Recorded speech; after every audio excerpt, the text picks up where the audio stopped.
مكة الخير كل الخير، حينا قطعة من أرض الحرم. مكة الجود كل الجود، حينا قطعة من أرض الحرم. حينا قطعة من أرض الحرم.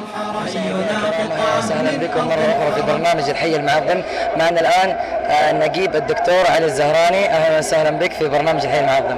الله يسلمك ويعطيكم العافية. الله يعافيك. بداية ما هو انطباعك ورأيك حول برنامج الحي المعظم؟ والله برنامج الحي المعظم من العام الماضي كانت مشاركاتنا معهم كشركاء لنا في أسبوع المرور الخليجي 27، والسنة هذه الأسبوع المرور الخليجي 28.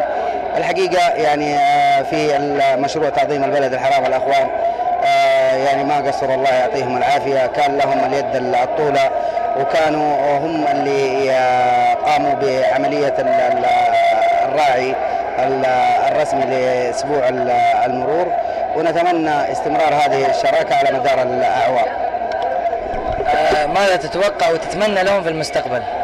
والله شوف، حسب الإحصائيات اللي في المدرجات هنا، حسب إحصائيات الدخول السنة هذه زادت بكثافة. رضا الأخوان في الأركان، استغرابهم لعملية قوة أسبوع المرور، الحضور المكثف، الإحصائيات اللي جاءتنا الأخيرة إنه بالأمس أكثر من 3000، أول يوم أكثر من 9000، اليوم ما شاء الله تبارك الله يمكن أكثر من، الآن وصلنا العدد يمكن 5000.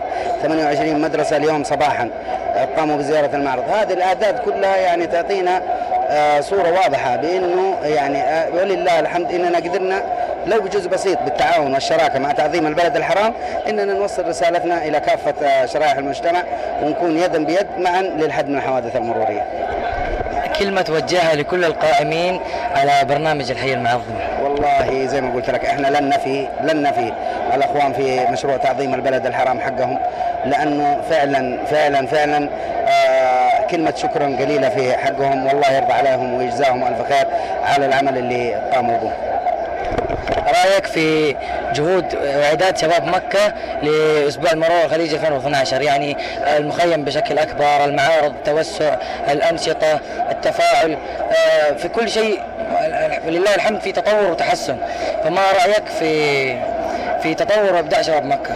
والله شباب مكة أنا من خلال التجربة اللي مريت بها معهم من يمكن 3 أو 4 شهور، الاجتماعات والعصف الذهني والمناقشات بخصوص التصورات اللي حتكون لمعرض المرور أسبوع المرور 28، يعني الحقيقة ناس فعلا أصحاب فكر، أصحاب علم، أصحاب مقدرة، وهم فعلا الرجال المناسبين في المكان المناسب. يعطيك العافية. كلمة أخيرة ورسالة توجهها للشباب من أسبوع المرور الخليجي. الشباب ولله الحمد إن شاء الله إنه تكون رسالتنا وصلت لأغلب المجموعات اللي بيدخلوا الآن وبيزوروا هذا.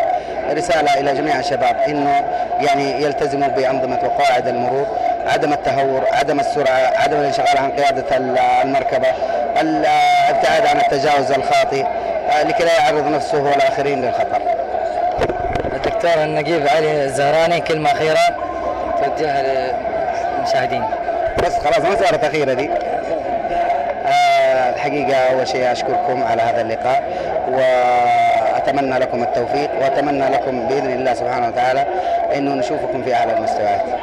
يعطيك العافية. الخير كل الخير، حينا قطعة من أرض